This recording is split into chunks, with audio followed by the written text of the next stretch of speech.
Hello, welcome to another Kickstarter review video where we look at Kickstarter or crowdfunding campaign pages, pretending as if we're the ideal audience for that specific product or game, and seeing if there's anything that is either confusing or stopping us from buying and pledging.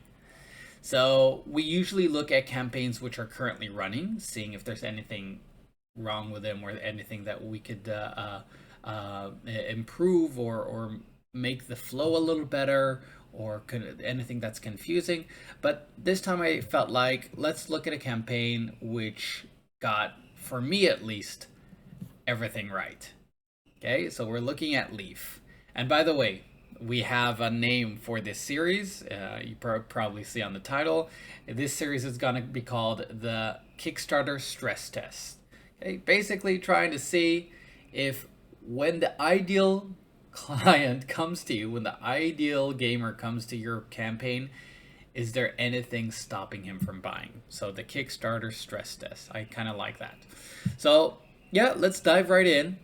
So this game, as you can see, is called Leaf. And before anything, okay, reading anything at all, this cover image is gorgeous.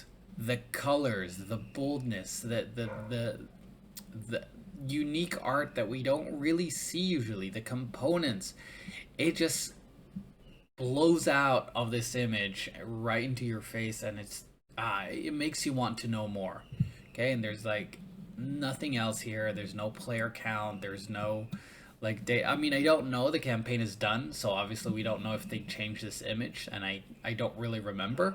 But first of all, this is such a major selling point. Okay, and it's bold. It's just called Leaf. It's not called Leaf, a game of collecting. I don't know. It doesn't give any other descriptions just in the title alone. We'll get to this in a moment. But I think naming the name of the game is such an important decision to know, and we talked about this before, to be able to embed yourself in your backer's mind.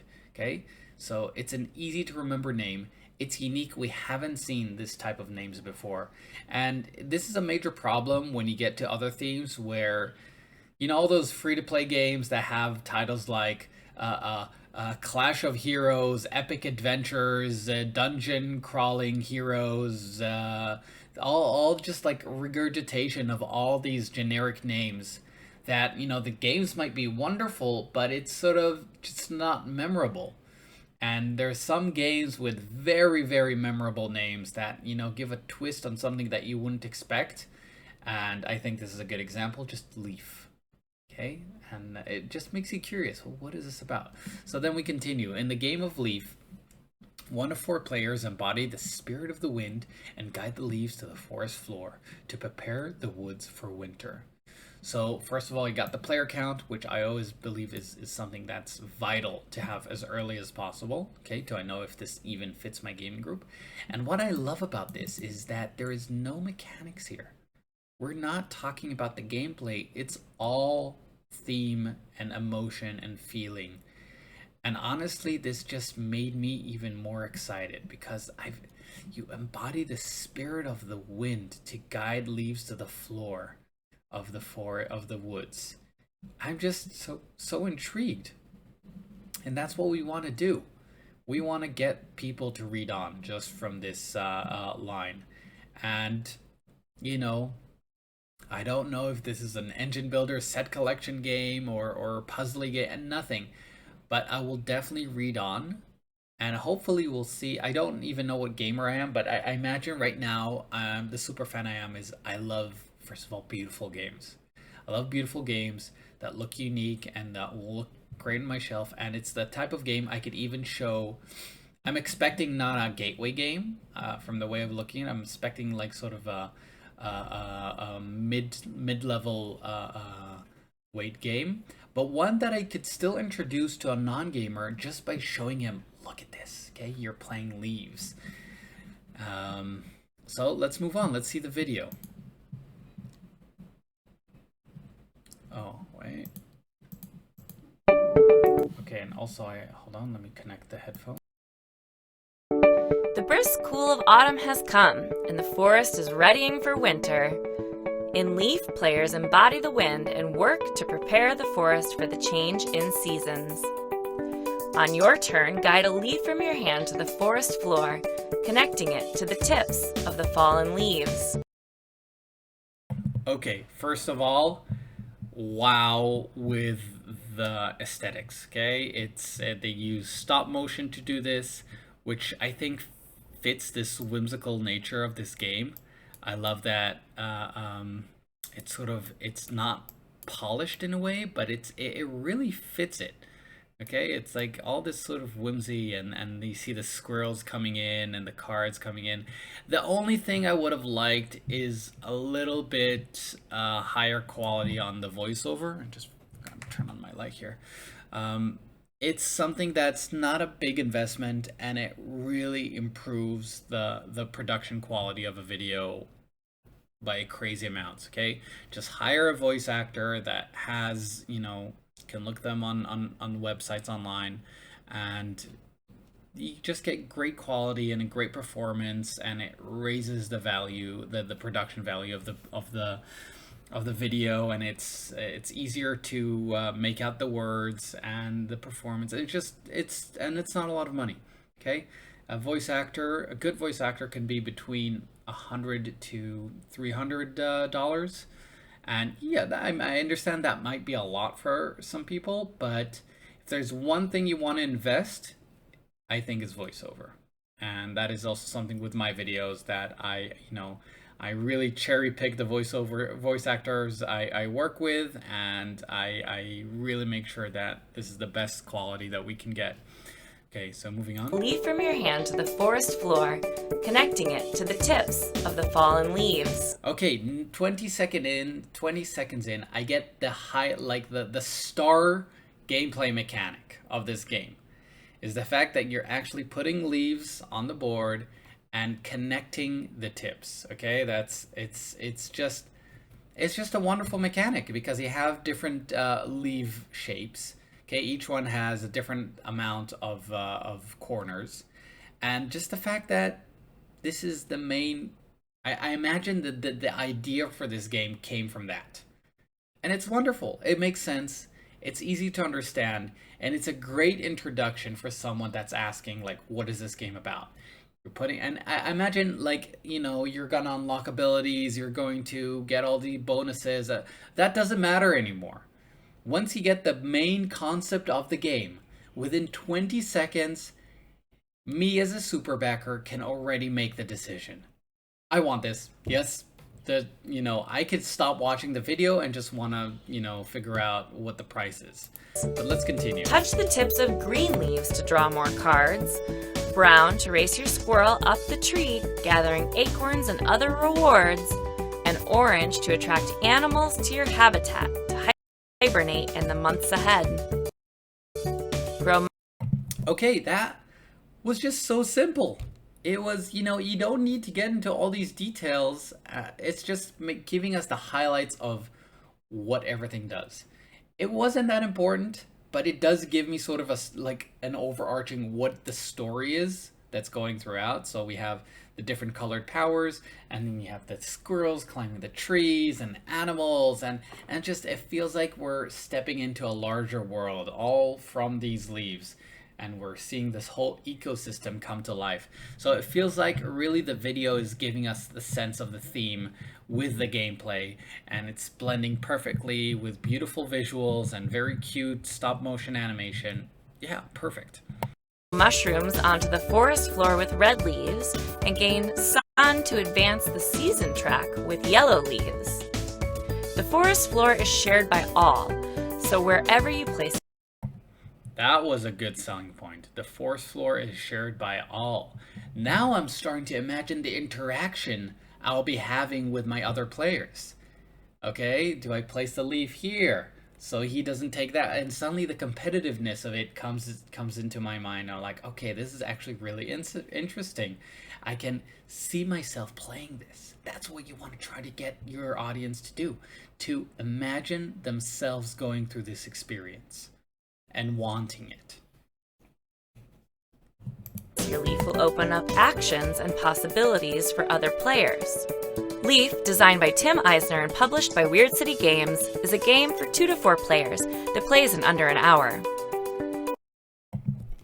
Great. Okay, so giving us some pedigree. Okay, Tim Eisner is a great designer, and 2 to 4 players. I know that changed already to 1 to 4, which is cool, but that's really important. And now I know it's not that big of a time commitment, and 10 plus, that means there is a way I could play with my kids. That is perfect. My kids are younger than 10, but this just means that they could be introduced to this game in one way or another. And I got all this Winter info. is fast approaching, so choose wisely where to guide your leaves to best prepare the forest. And great, and we have this final, get ready for winter. So what we're trying to do, the ultimate goal for this game, and we got all this info in a minute. How great is that? I am primed to backing this game just from the freaking title, first image, and video. I'm so ready. Tell me how much it's going to cost. Okay, so I'm gonna start scrolling down, and now we can finally see the spread of the game, and it just gets me more excited because now it feels real. I'm like, what? Wait, what is that? What type of, is that cardboard? Is that, okay, so let's go down. Leaf, okay, I know this, I'm getting it. Oh, let's look. This game is heavy, but light. Small, but accessible. It's quick to play, but strategic. I don't know a lot of games that feel like that in my roster. And that's from Quackalope. That is a very good quote, because usually when you say that, that's not a good thing. It usually means that if this game isn't very specifically for someone, that means it's for no one. But no, I feel like this game is for me, and I will, as a superfan, be able to expose a lot of people to this game. I could play it with my gaming group because it's strategic enough, but I could also play it with my kids. Okay? So this is basically telling me you are safe with this game. This game is good for you because you can play it with anyone. I understood that this is a game I want for myself. Can I play it with others? The answer is a resounding yes. Okay, moving down inside the box, I'm seeing now all the components, and yeah, this is beautiful. Oh, I got this tree. This looks bigger than I thought. And we have the leaves and the squirrels and all this beautiful art. I'm like, yes, yes, yes, just tell me. Oh my god. There is a deluxeified version. I didn't even know that, and now I'm looking down. Wait, what's the difference? Here I get punchboard leaves, and here I get wooden leaves. I don't even know how much the deluxe version costs, but I need to get it. I can now, just seeing this, I can imagine feeling these leaves, these nice chunky wooden leaves, and putting them down and hearing that nice, that wooden sound. I have this wooden coaster, so just imagine. And I'm so into this experience, which I want to have. And this is exactly what happened to me when I backed this. I was like, yes, I want to get this game, and I'll probably go for the standard edition. I don't usually buy deluxeified games. And then I scrolled down and I saw this GIF, and I was just like, oh man, I have to get this. Unlock content, how to play. Okay, and this is also good. But again, where is the pledge levels? I remember them being a little bit higher. Okay, there we go. No, these are add-ons. So where are the pledge levels? I guess, again, this campaign is already over, so I imagine it changed a bit. And yes, I cannot see the pledge levels, and I clearly remember seeing them. So let's move over here and see. Okay, so we have the standard edition. That was the basic and with the cardboard token. And I backed it. I came here immediately, and then I scrolled down. I saw the GIF, and then I'm like, okay, how much? Oh, that's not that bad. Okay, moving from 40 to 65, when I expected this game to be honestly, I expected it to be 59, and not 59. Yeah, I expected it to be MSRP level. Okay, so $60, or a Kickstarter price of 49. It's what I initially expected. Just seeing the value and the art and the size of the box. So this was such a smart trick because a standard edition costing 40 is a great price. Okay, you see 478 people backed it. But since I was surprised by this price, the jump to this one really wasn't difficult. And it's 25 bucks. It's not a small amount. Don't forget there's shipping as well at the end, but this really wasn't, this was a no-brainer. This is what I call a no-brainer offer because I clearly can see the value in the deluxe edition. It's not, I don't need any convincing, and there's no like expansions that comes with it. It's just upgraded components. Um, so some people feel FOMO for you're not getting the complete game because I'm not getting this extra card or extra expansion or something like that. They here literally just went on components, and the offer is still so good that it's hard to resist. Okay, and I'm a person which usually does not back the deluxe editions because I'm all about gameplay, but this one was worth it. So see 2,300 yeah 2,381 people backed the deluxe edition, and then you can get two copies retailer, two deluxe editions, which is okay to have if people want to get it for a better price. But you can see that not a lot of people did that, so it's not going to hurt or improve your campaign. And I don't see any reason to go any further. I mean, that's it. That's it. I, as a super fan, was sold, and I did not go back to this page. And there is a way. There is a point where it says like, the super fan will probably comment and be engaged with the community and cheer every time a stretch goal was unlocked.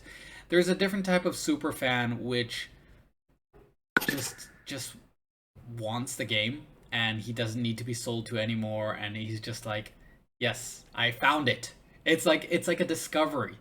Okay, I wasn't even sold to. It's just like, hello, this is the game I've been waiting for. And yeah, I did jump a few times to see what stretch goals were unlocked, and some of those are really cool and they get me even more excited. um but how do you basically help your backers get to this stage of delight, basically? And I think that is the key word. The key word is delight. There's a sense of confidence about this campaign. Okay, they know they have a good product. They know who this product is for, and all they're doing is basically opening the doors and inviting you into this world. So how do you create that sense of delight for your super fans? Who are these people? What are they looking for? How do you give that to them within the first minute of them looking at your campaign page?